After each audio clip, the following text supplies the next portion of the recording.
और अब बात सुपर पावर अमेरिका की करते हैं। अमेरिका का अगला प्रेसिडेंट कौन होगा, ये अब से कुछ घंटों के बाद तय हो जाने वाला है। ये मुकाबला कमला हैरिस और डोनाल्ड ट्रंप के बीच है और आज शाम 5 बजे से अमेरिका में वोटिंग शुरू हो जाएगी। अमेरिका के अलग अलग राज्यों में मतदान का वक्त और नियम भी अलग अलग है। हालांकि भारतीय समय के अनुसार अमेरिका में आज शाम 5 बजे वोटिंग शुरू हो जाएगी। अमेरिकी राष्ट्रपति चुनाव में डेमोक्रेटिक पार्टी से कमला हैरिस और रिपब्लिकन पार्टी से डोनाल्ड ट्रंप राष्ट्रपति पद के उम्मीदवार हैं। अमेरिकी राज्यों के लिए निर्धारित कुल 538 इलेक्टोरल कॉलेज में से जिस उम्मीदवार को 270 वोट मिल जाएंगे वो अमेरिका का अगला राष्ट्रपति हो जाएगा। अमेरिका में कुल 23 करोड़ से ज्यादा लोग वोट देने योग्य हैं, लेकिन 16 करोड़ लोग ही रजिस्टर्ड वोटर्स हैं। अमेरिकी राष्ट्रपति चुनाव में ज्यादातर वोटिंग बैलेट से होती है। वोटिंग बेशक 5 नवंबर को होगी, लेकिन नतीजों की घोषणा में कई दिन लग सकते हैं और नया राष्ट्रपति जनवरी 2025 में पद की शपथ भी लेने वाला है।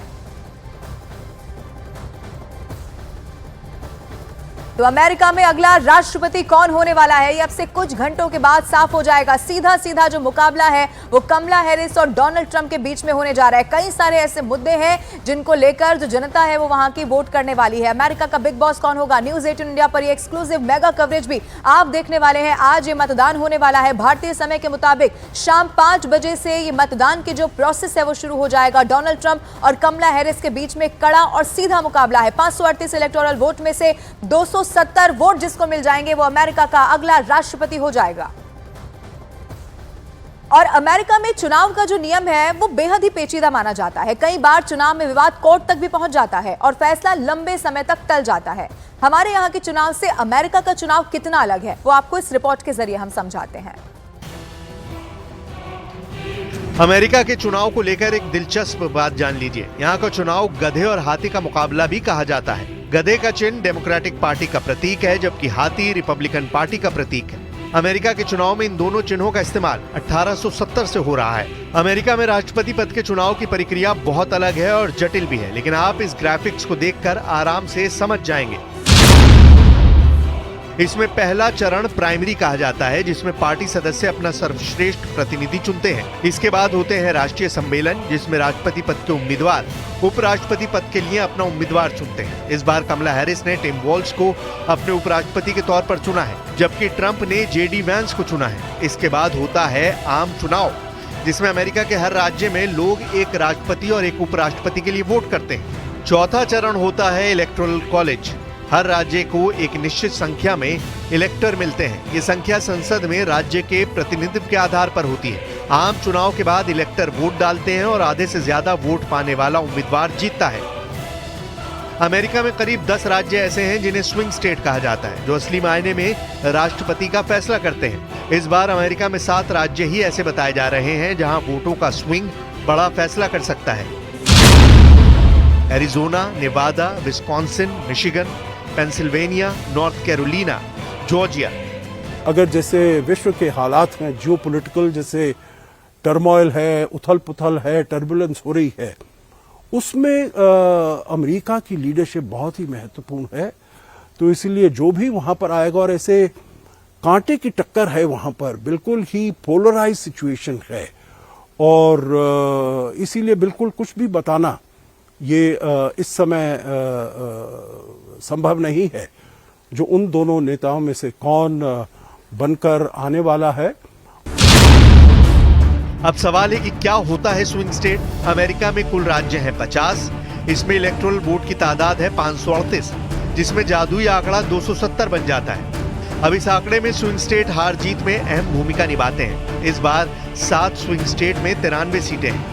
अब मिसाल के तौर पर पेंसिल्वेनिया की 19 सीटों में अगर एक उम्मीदवार 10 सीट जीतता है और दूसरा 9, तो 10 सीट जीतने वाले को पूरी की पूरी 19 सीट दे दी जाएंगी। इसलिए स्विंग स्टेट ही निर्णायक साबित होते हैं। वो साधारण बात है कि लोग किसे चाहते हैं, किसे वो ट्रस्ट करते हैं। क्या वो चाहते हैं कि ट्रंप बैठे व्हाइट हाउस में प्रेसिडेंट बन के या कमला हैरिस। इसका हिसाब किताब करना, इसकी गिनती करना बड़ा मुश्किल है। लेकिन अब जो है कुछ तो फैसला हो चुका है, वो सामने आएगा। बाकी लोग फैसला करेंगे, वो भी शीघ्र सामने आ जाएगा।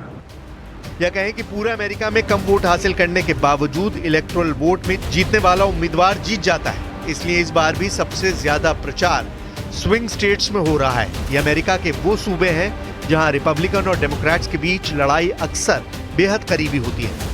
पूरी दुनिया की नजर अब अमेरिका के चुनाव पर है, क्योंकि अमेरिका के साथ भारत समेत पूरी दुनिया पर इसका असर जरूर पड़ेगा। इसके बाद इंतजार होगा नतीजों का और फिर अगले साल 20 जनवरी को अमेरिका की नई सरकार शपथ लेगी, जिसका कार्यकाल 4 साल का होगा।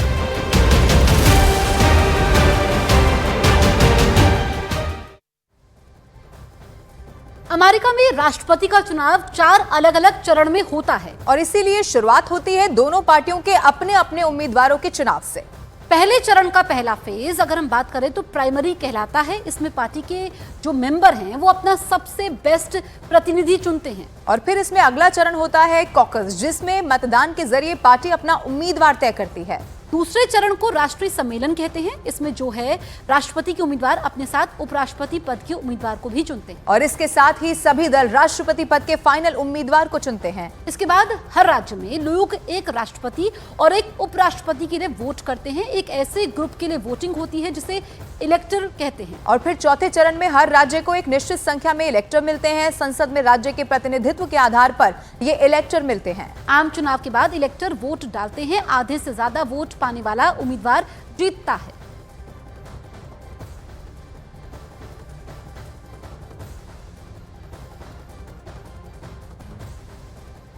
तो कुछ 4 चरणों में ये पूरा प्रोसेस होता है, जिसके जरिए अमेरिका में राष्ट्रपति का चुनाव होता है। और इन सब के बीच एक और बड़ी खबर अमेरिकी राष्ट्रपति चुनाव से जुड़ी हुई जो मिल रही है वो आपको बता दें। अमेरिका को राष्ट्रपति चुनाव में बाहरी ताकतों के दखल का डर सता रहा है। अमेरिकी खुफिया एजेंसियों को आशंका इस बात की है कि राष्ट्रपति चुनाव में बाहरी देश गड़बड़ी फैला सकते हैं और जिससे बचने के लिए वो अलर्ट पर है और कुछ लोगों के बारे में बाकायदा जानकारी देने वाले को $10 मिलियन तक के इनाम की घोषणा कर दी है। न्यूज 18 इंडिया के ओपी तिवारी की खबर यह है कि अमेरिका की राजनीतिक सुरक्षा सेवा न्याय विभाग ने बाकायदा पोस्टर निकालकर जानकारी भी आम लोगों से साझा की है।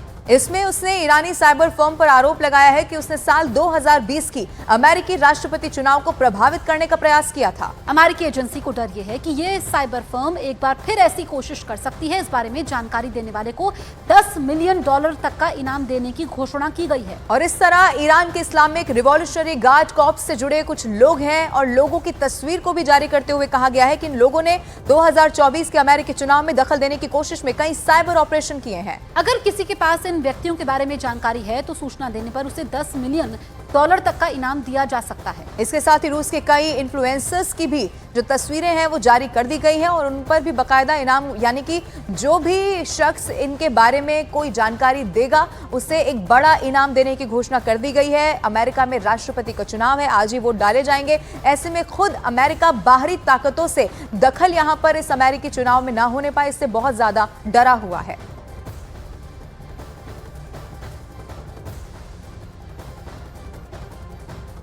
तो अमेरिका को बाहरी देश से चुनाव में दखल देने का खतरा है, इसीलिए अब इनाम का ऐलान भी किया गया है। ईरानी साइबर फर्म पर चुनाव प्रभावित करने का आरोप अमेरिका ने लगाया है और ईरान रूस से जुड़े कई लोगों की इसको लेकर के बाकायदा तस्वीरें भी जारी कर दी है।